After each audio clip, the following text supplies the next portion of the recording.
Robby, what's on your radar today?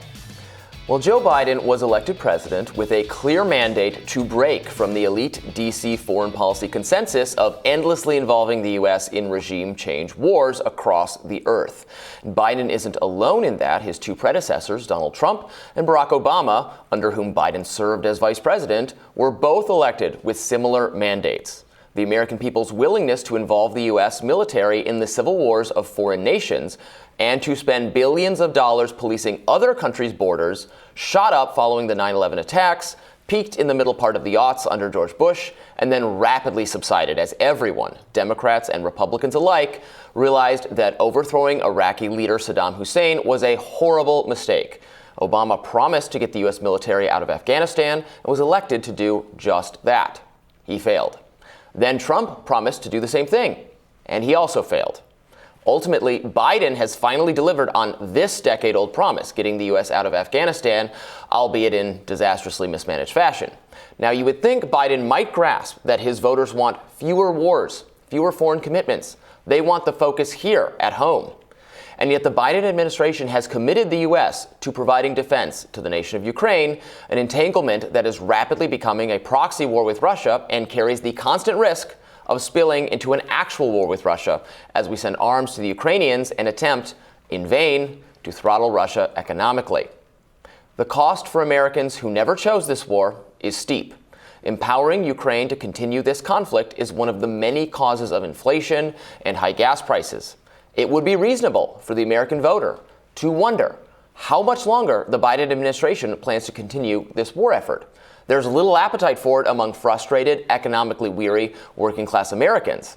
But within the Biden administration, there's plenty of appetite. Yesterday, Real Clear News reporter Philip Wegman, a friend of the show, asked National Security Advisor Jake Sullivan whether there is, quote, any limiting principle in terms of the time or money that the U.S. is prepared to spend in defense of Ukraine. Sullivan responded that Biden's view is as long as it takes. Biden meant as long as it takes, and that's where the United States is prepared to stand. As long as it takes. That's how long the administration wants you to put up with high gas prices and inflation. As long as it takes. It might be impossible to stop Russia from claiming the area of Ukraine it has set out to conquer, after all. It might be impossible barring a level of U.S. involvement that would be akin to direct war and would risk nuclear escalation, nuclear annihilation. But in which case, as long as it takes, well, then that's going to be code for forever. And keep in mind that forever was how long the mission in Afghanistan was taking until Biden finally, wisely, gave it up. Though I don't want to give Biden too much credit even here because he's clearly confused or dishonest about how much the U.S. military is involved in the Middle East. Biden is actually visiting the Middle East later this week and has bragged that he will be the first president since 9/11 to make such a visit without, quote, U.S. troops engaged in a combat mission there. As he wrote in an op-ed for the Washington Post, quote, throughout my journey, I'll have in mind the millions of Americans who served in the region, including my son Beau, and the 7,054 who died in conflicts in the Middle East and Afghanistan since September 11th, 2001. Next week, I will be the first president to visit the Middle East since 9/11 without U.S. troops engaged in a combat mission there. It's my aim to keep it that way, end quote. But as my colleague at Reason Magazine, Fiona Harrigan, pointed out, this claim is a lie. Biden has previously seemed well aware that it's a lie. In a recent letter to Congress, he outlined all sorts of U.S. troop involvements in the Middle East. Certainly sound a lot like combat. These include, quote, working by, with, and through local partners to conduct operations against ISIS forces in Iraq and Syria and against al-Qaeda in Syria, troops deployed to Yemen to conduct operations against al-Qaeda in the Arabian Peninsula and against ISIS.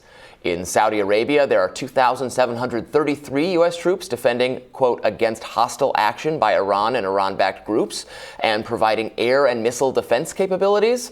We have people fighting ISIS in Jordan. We have people fighting ISIS in Turkey. And they may not be combat missions, but our arms deals with Saudi Arabia are certainly producing combat fatalities in Yemen. Quote, Biden's rejected forever wars when he terminated the war in Afghanistan, but he has not applied this principle anywhere else. That's according to Stephen Wertheim, a senior fellow at the American Statecraft Program at Carnegie Endowment for International Peace. He also says denying the existence of U.S. wars positively participates in their continuation as invisible and endless operations. But the Ukrainian operation will go on for as long as it takes. Meanwhile, Ukrainian President Volodymyr Zelensky, by the way, has dissolved rival political parties and consolidated the country's TV platforms into one state-broadcasted entity. So he's centralizing power, signaling that he will govern in an illiberal and autocratic manner. Now, maybe these developments will reverse themselves after the war. Again, a war that might go on forever, because as long as it takes, right? As long as it takes. That's the Biden administration's line on what we're doing about this conflict, as long as it takes. And it's just, I mean, help me understand. What are they thinking? What are they thinking both strategically in terms of the war, which is clearly not going to end with a Ukrainian defeat of Russia and can only end in some kind of agreement between the two nations, clearly where Ukraine is going to forfeit some territory. That's just that's strategically.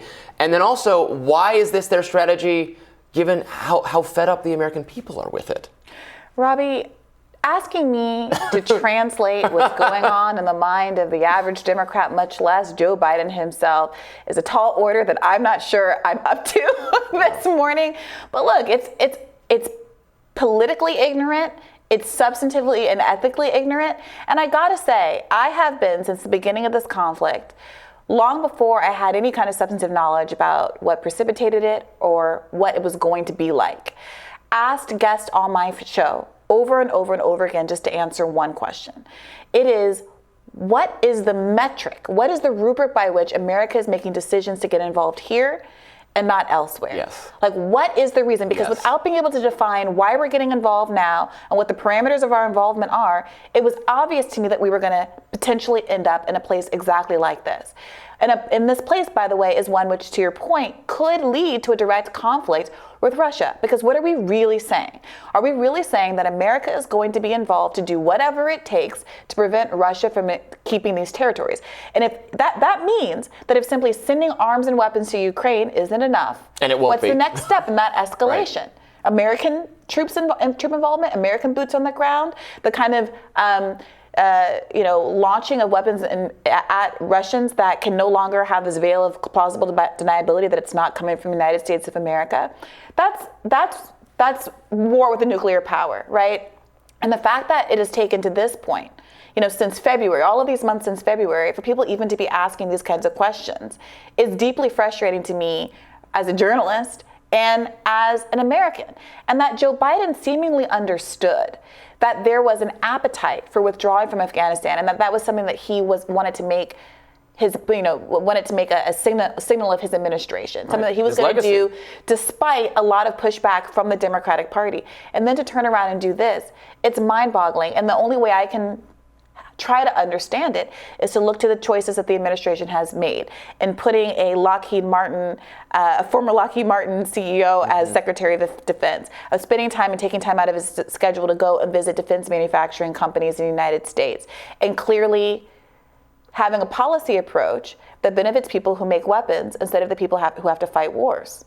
Yeah, it makes no sense. You have to take the view that, because it can't be purely humanitarian, because there's humanitarian problems all over the world that we're not getting involved in, although maybe we would if Joe Biden had more personal knowledge of them. Maybe we would be sending troops, I guess. Jeez. So it can't be humanitarian. It can only be, so then you have to say, and we're not committed to defending Ukraine because they're actually not in NATO. So then you have to get yourself into the place in like a realpolitik kind of, it's important to our interests to prevent Russia from doing this. Now, I think it's hard to argue that, or given the cost, which is significant, and that it's not working. Can't we just say, you know what, we tried something, we tried the sanctions, we tried we were hoping to inflict enough indirect pain to deter Russia from doing this. It didn't work, and this is just going to go on, and we are going to suffer, and the American voters don't want it. Yeah, they just clearly don't want it. It feels like a game of chicken. Yeah. But if you think about what the geopolitical circumstances are, it was a game of chicken that America was always going to lose. Mm-hmm. You know what I mean?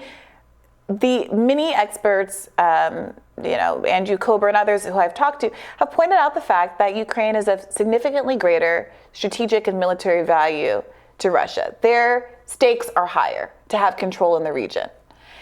And like strategically, it's easier they're right there. It's easier for them to be there. They have an enormous country with a great deal of manpower, and they don't have to do this cloak and dagger of I'm not really involved, I'm doing a proxy war, et cetera, et cetera.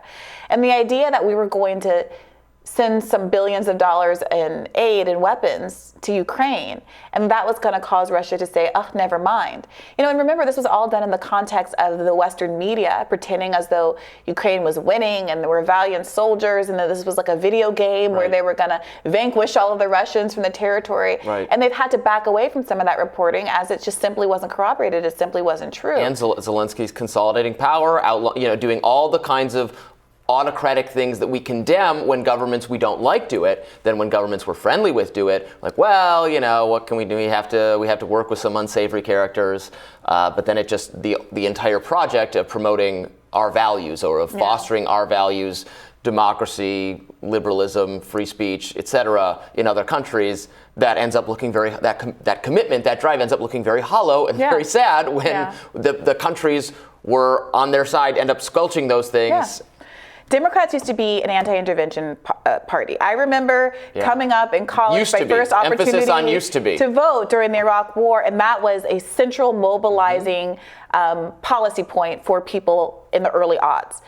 Nowadays, the Democrats have aligned themselves with this particular intervention so strongly that having a Ukraine flag in your Twitter emoji is a sign of your liberal politics. And I don't know how you get out of this one. Yep. It's amazing. When I was at undergrad at University of Michigan, by far the two most popular political figures was a Democrat and a Republican. It was Barack Obama and Ron Paul, because they were the two most anti-Iraq war voices by far.